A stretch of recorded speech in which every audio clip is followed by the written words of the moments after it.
Kia ora no, just a revision of what was covered in session 2. Here is our presentation. And every session we're going to start off with a karakia, and there's the sound file here. It'll take you to SoundCloud so you can listen to it there, and you can flip back and listen, we'll see the words there. And the waiata down here is a YouTube clip which goes over the waiata, so if you can practice those that would be fab. The course outcomes, and here is the link. This goes to our website and it covers the weekly outcomes. I'll adjust them depending on what we cover. Okay, so the goals for the session, this is pretty much the routine that proposing that we follow. We'll see how things unfurl. A review of last week, discussion of the wero, the challenge of the week, talk about an aspect of tikanga or Māori values, uara, learn a colloquial phrase that we'll practice over the session, a language learning tip, and today we're going to be talking about you developing a question to focus on, something to focus on, a goal for the rest of the session. The session's coming up. Okay, so our real goals today are around pronunciation, especially around place names, and to greet and farewell people. We didn't get around to farewelling. We talked about a lot of other things. Nobody could get through the blog. The link wouldn't work, so that's part of the challenge this coming week.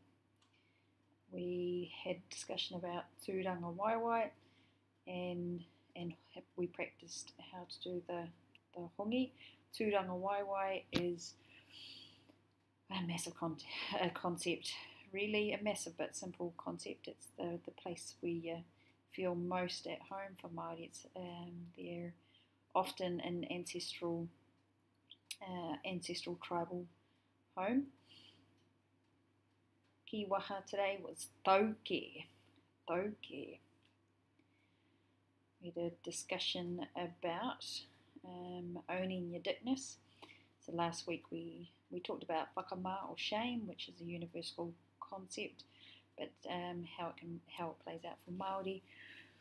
And today's discussion was around owning your dickness.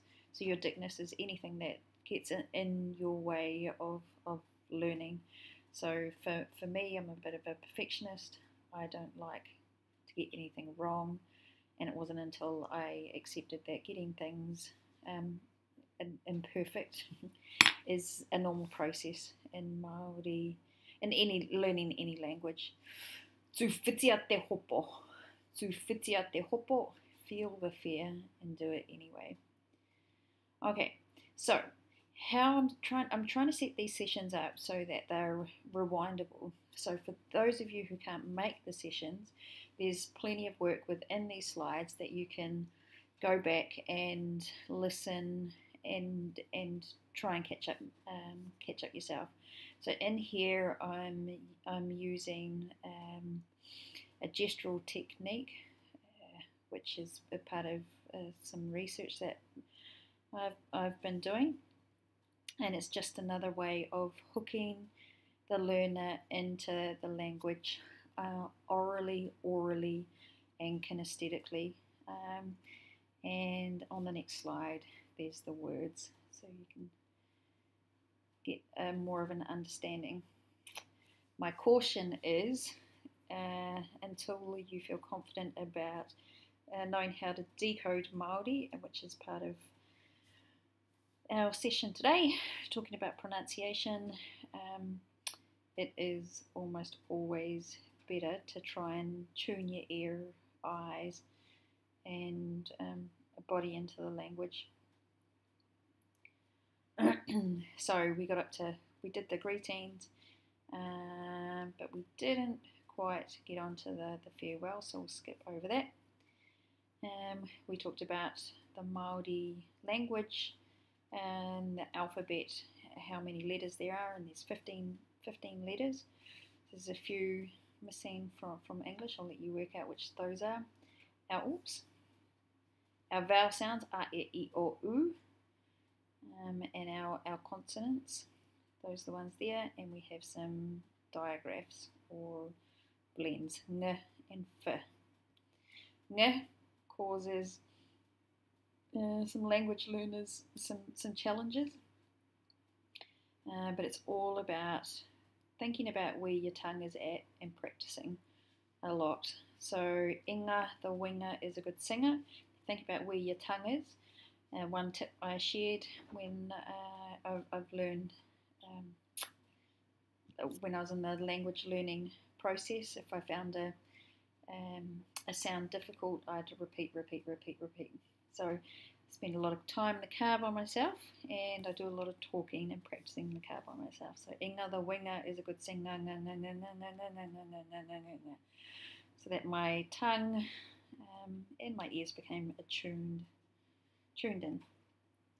F, we know this from common words, place names like whakatane and whangare, macron in the wrong place, and whānau. And we talked about pronunciation of whānau. It's not whānau, it's whānau. The AU makes an O sound. So is it whā? No, it's not. It's not far. No. Okay, so A-E-I-O-U is if you have learnt another language, such as Japanese, German, French, Spanish, Italian. The Māori is almost exactly the same, and it's consistent. So A, E, I, O, U. The ditty that I use is are there three or two. Are there three or two? A, E, I, O, U. And we talked about the tohu to or the macron. So it's exactly the same, but it's like a double beat in music. A, E, I, O, U becomes A, E, I, O, and U. Really, really important because the macrons change the meaning of a word.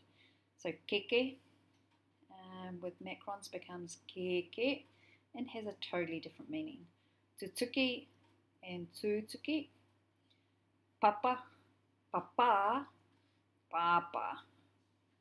All different words. Mana, mana. Tui, to sow, tui, the passing bird. And we looked at the sign here, tui, which means to sow. And I guess you can sew yourself up on if you have enough tui. But the correct pronunciation is tui. And that's as far as we got.